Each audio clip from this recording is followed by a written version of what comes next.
2004 BMW 645ci upper radiator hose replacement. I'm Brian Esser from How to Automotive. I'm going to walk you through that process. Well, I have the new hose here. I wanted to show you guys before we start tackling this. It's got quite a few hoses actually attached to it. It's not just one hose. And then, so you can see the part number here. So we're going to need a bucket or some sort to go underneath the car to catch the coolant when we drain this. I like to pop the hose off here on the radiator side and let it drain down here versus letting a whole bunch of it drain onto the belt. Some of it's going to get on there and there's nothing you can do about it. But the vehicle may be too low, so you may have to jack it up from the side and like jack one side of the vehicle up to get the coolant bucket under there. And the coolant will land down onto the shield that's below. And if you're concerned about that, you can jack the car all the way up and actually remove the lower shield. We're here at the shop. What I like to do is I'll let the coolant go down onto the shield and let it drain off, and then I have a pressure washer, and I like to wash everything off anyways. So it's just extra time for me to rack the car up and take the shield off when I can just wash it off with the pressure washer. So to get these hoses off, they have these clips in here. And one of my favorite tools to use to get these clips out is the little hook tool like this. So you hook it in there like so, and then you'll pull it up and it'll look like that. So on your old hoses here, you're going to go ahead and use your tool and find it's got the little hash marks where the tool will go in, and you can pry it out like so. You go ahead and do it there, right here by the fill neck. Pry it out there. So to get the hose off here, I pop the clip out. I put a screwdriver in between the hose like this and twisted it. And at the same time, my other hand, I wiggled the hose and pulled it and popped it off. Over here, I took a pry bar like this and I put it here and lightly pried. At the same time with my other hand, wiggled the hose until it popped off. And then down below is this, so it's going to be this hose here, the skinny hose, and it goes down to, and you have to get this clip off. And the way I do that is I use a long screwdriver like this, and I slid it down, see if you guys can see this, down. Well, I followed it around, I followed the hose around and found out where I was going, and then I put my screwdriver down like this and put it in between the thing and pried on the actual upper hose here. Used the hose and I pried and popped the clip out, and I just kind of wiggled it and pulled to pop the hose up. Then the fatter hose, I followed it around and found out where it was located, which is right here. And then I put my hook tool, my little tool I showed you earlier, this one, and I kind of hooked it in there and pulled the clip out. And now with my hands, I'm just going to work it and wiggle it until it pops off. And then after that one pops off, then you should be able to work the whole hose out and remove it completely.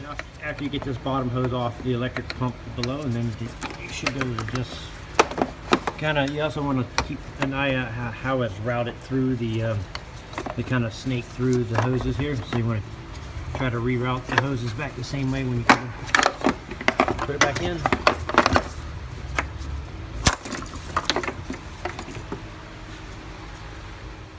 So going back in is a lot easier. What I like to do is take a little lubricant, a silicone-based lubricant.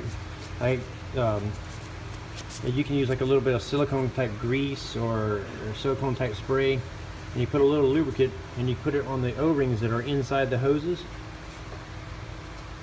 like so. So you'll do that for all the hoses, and then you just leave the clips on the way they are. And after you get it all routed back in there, you can just take the hose and just push it on until you hear it click. You'll hear these little clicks, and then you'll. So now I got the new hose kind of routed in the way where I want it.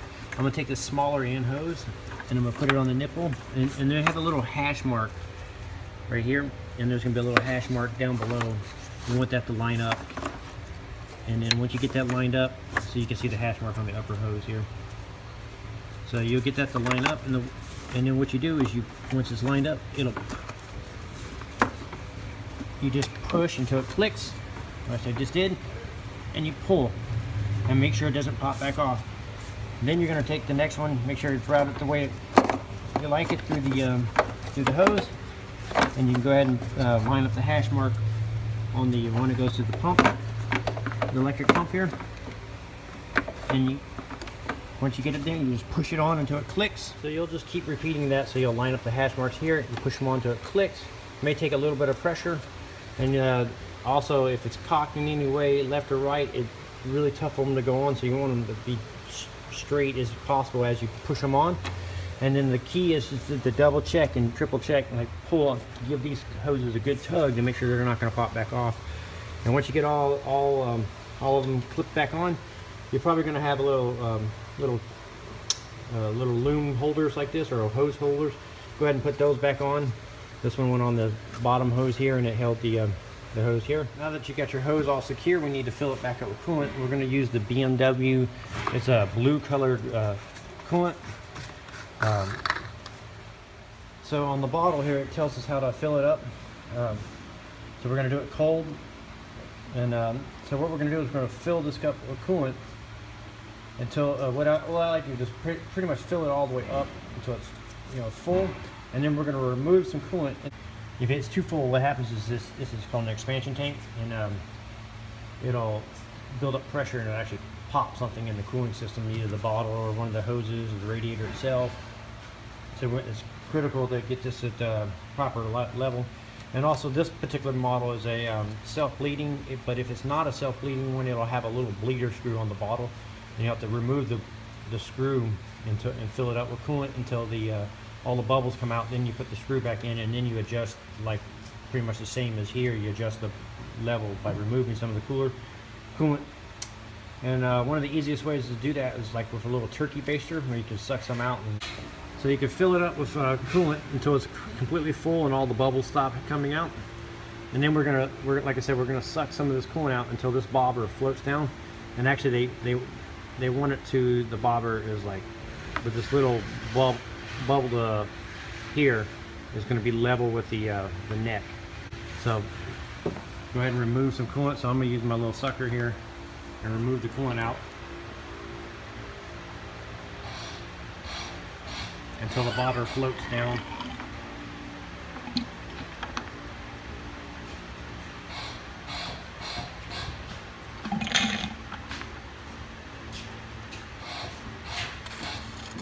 So when you're done, it'll look just like that. Overfull is up high. Perfect level is right about there. Now you can just put your cap on and go for a test ride.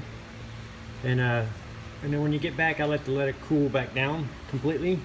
You know, wait 10, 15, 20 minutes before you, and then open the cap up and then recheck it. And if it's sometimes they can drop a little bit as it circulates through the engine or whatever. Then you can adjust it again after it cools back down. This here is done here cold, so you don't want a whole lot of temperature in the system. And that pretty much completes the job. I'm Brian Essick from How To Automotive, and I'd like to thank you guys for watching my videos and remind you to subscribe for more valuable videos like this. Thank you again.